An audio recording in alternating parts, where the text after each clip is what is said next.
चलते हैं आगे तीसरे प्रश्न की ओर।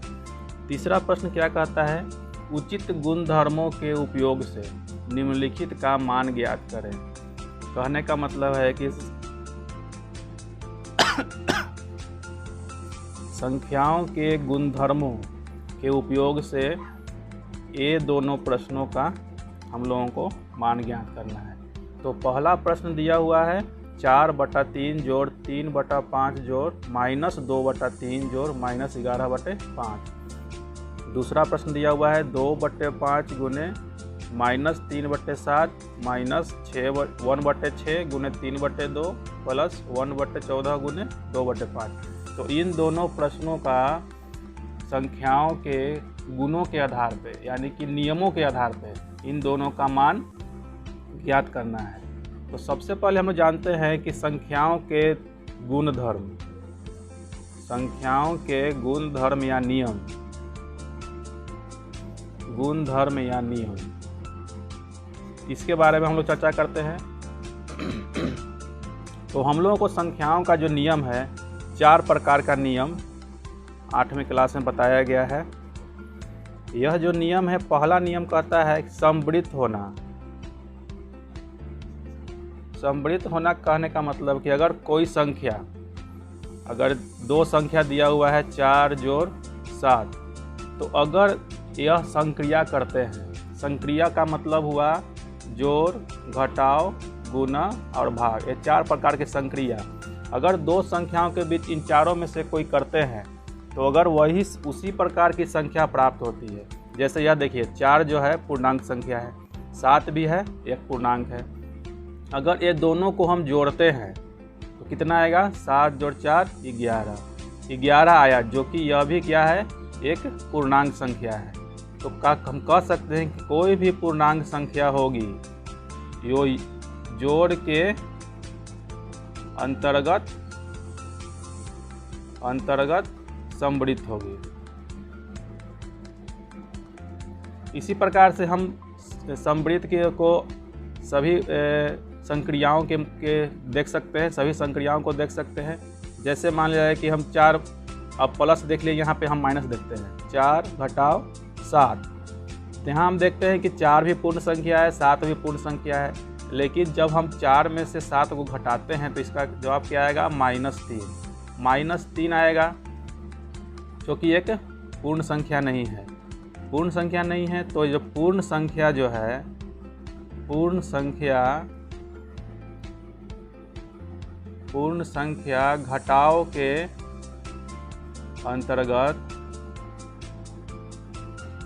अंतर्गत सम्मिलित नहीं है।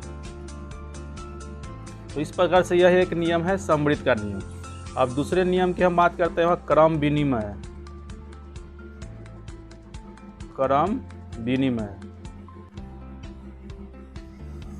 क्रम विनिमय क्या है, इसमें क्या है कि हम लोग क्रम बदल के देखते हैं। जैसे मान लिया कि यहाँ पर दिया हुआ है कि 4 जोड़ 7 कितना आएगा, 11। जब इसका हल किए 4 और 7 का तो आया 11। और उसी प्रकार इसको क्रम को बदल देंगे, 7 को इधर कर देंगे पहले और 4 कर देंगे बाद। 7 जोड़ 4 क्या आ जाएगा, 7 4 11। तो इस प्रकार से क्रम बदल कर हम लोग देखते हैं। अगर मान बराबर आता है, जैसे इधर भी 11 आया, इधर भी 11 आया, तब हम कहेंगे कि यह क्रम विनिमय को पालन करता है। क्रम विनिमय पालन करता है।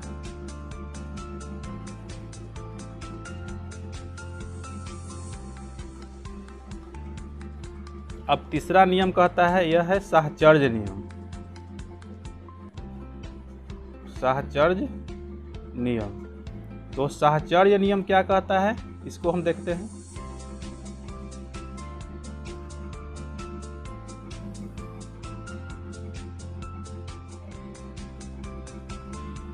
साहचर्य नियम क्या कहता है, साहचर्य नियम कहता है कि एक साथ लेके चलना। जैसे 4 को ले लिए और 7 को ले लिए, इसको एक साथ कर दिए और +3 कर दिए। अब क्या करेंगे कि 4 को छोड़ देंगे, ठीक है, और उसको हम लोग क्या करेंगे, 7 और 3 को साथ में ले लेंगे। 7 जोड़ 3 अब ये दोनों का मान निकाल के देखेंगे हम लोग, क्या यह बराबर आता है कि नहीं। तो अगर छोटी कोष्ठ है तो सबसे पहले हम लोग छोटी कोष्ठ की क्रिया करते हैं, उसके बाद में बाहर वाले क्रिया करते हैं। तो इसको क्रिया करेंगे 7 4 11 जोड़ 3, 11 3 कितना हो जाएगा 14। तो इधर से हम लोग की ये क्रिया तो कितना आया 14। अब इधर हम लोग क्रिया करके देखते हैं। तो 4 प्लस 7 3 को जोड़ेंगे, क्योंकि छोटी कोष्ठ है तो पहले क्रिया करना है। 7 3 क्या हो जाएगा 10। यहाँ भी कितना आ रहा है 14, यहाँ भी दोनों 14 आ रहा है। तो हम लोग क्या कहेंगे कि यह जो क्रिया हुई यह साहचर्य नियम पालन करता है। इस तरह से हम लोग ये भी नियम को देख सकते हैं। और चौथा नियम जो है, चौथा नियम कहता है वितरण नियम, या इसी को हम लोग बोलते हैं बंटन नियम। यह क्या है, अब हम लोग देखते हैं वितरण नियम को देखते हैं। तो वितरण नियम कहता है कि 2 गुना 7 जोड़ 3, यह हो गया आपका लेफ्ट हैंड साइड, मतलब बायां पक्ष इधर हो गया। अब इधर हम लोग क्या करेंगे कि यह जो गुना है 2 गुने 7 जोड़ 3 है, तो दोनों को यह दो कोष्ठ के अंदर जो दोनों संख्या है दोनों को 2 से गुना करेंगे। जैसे 2 गुने पहले 7 से गुना करेंगे, जो चिन्ह रहेगा उसको चिन्ह दे देंगे, जोड़ 2 गुने 3। यही कहता है वितरण नियम कि 2 को 7 में भी बांट दिए, मतलब 2 को 7 से गुना कर दिए, और 3 में भी बांट दिए, 2 को 3 से गुना कर दिए। यह हो गया आपका RHS, मतलब दायां पक्ष। अब हम लोग को देखना यह है कि क्या बायां पक्ष और दायां पक्ष दोनों समान आता है। अगर समान आता है तो ठीक है, और नहीं तो वितरण नियम को पालन नहीं करेगा। हम लोग हल करके देखेंगे। तो सबसे पहले छोटी कोष्ठ की क्रिया होती है। तो 2 गुने 7 3 कितना हो जाए, जोड़ेंगे तो 10। अब इसको हल करेंगे तो 10 दूनी 20। इसी प्रकार इसको करेंगे तो पहले गुना की क्रिया होती है, उसके बाद जोड़ की होती है। तो पहले गुना की हम लोग क्रिया कर लेंगे, 7 दूनी 14 जोड़ 3 दूना 6। अब यहाँ पे जोड़ेंगे तो कितना होगा 14 6 20। तो हम लोग क्या देख रहे हैं कि यहाँ भी 20 है और यहाँ भी दोनों क्या है 20 है। इसका मतलब ये वितरण नियम को पालन करता है। तो यही है वितरण नियम। इसको दोनों में बांट दिया गया, 2 को 7 और 3 में बांट दिया गया। तो इस तरह से हम लोग देख रहे हैं कि हम लोग चारों गुणधर्म को समझ चुके हैं। कि समृद्ध हो गया, एक गुणधर्म हो गया समृद्ध, एक गुणधर्म हो गया समृद्ध, दूसरा हो गया क्रम विनिमय, तीसरा हो गया साहचर्य नियम, और चौथा हो गया वितरण या बंटन नियम। तो इस तरह से हम लोग चारों नियमों को समझ चुके हैं। अब हम लोग को इसी नियम को देखते हुए इन प्रश्नों को हल करना है। तो आइए सबसे पहले हम लोग हल करेंगे पहला प्रश्न को।